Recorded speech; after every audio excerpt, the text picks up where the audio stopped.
Magandang umaga mga bata. Kamusta ang araw ninyo? Mabuti kung ganon. Bago nga pala tayo magtuko sa ating aralin, meron akong inihandang sayaw at ating gagayahin.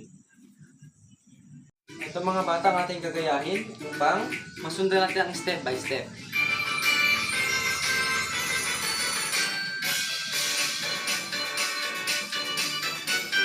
Sabayan niyo ako mga bata.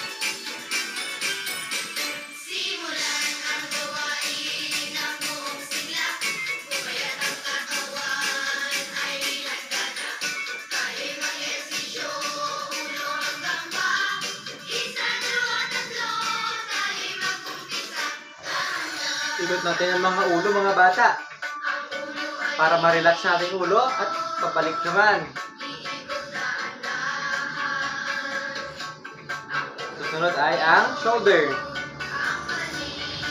Mga balikat natin, ikot-ikot na rin para ma-relax naman, hindi lagi nakaupo. Pabalik naman. Tama, ganyan. Next naman ang bewang naman natin.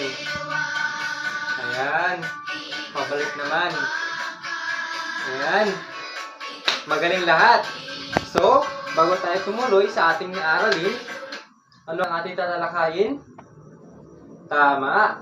Ang mga likas na yaman dito sa ating bansa.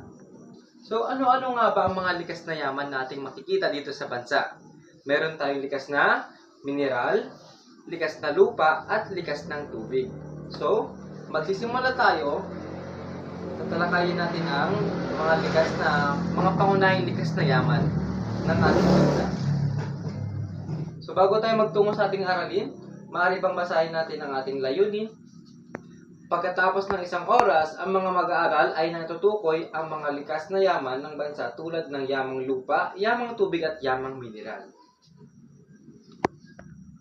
Mga bata, sino ang lumiban sa araw na ito? Magaling. Very good kayong lahat kasi lahat kayo ay present sa araw na to. Mga bata, meron pala akong katanungan bago tayo magtungo sa ating aralin.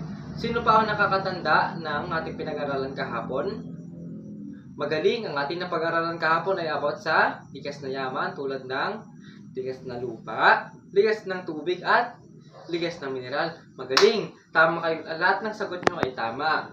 Dahil alam ko naman na intindihan yung aking tinuro kahapon. Ang ating pag-aaral ngayon is about sa mga likas na yaman. Ang aking unang ituturo is ang mga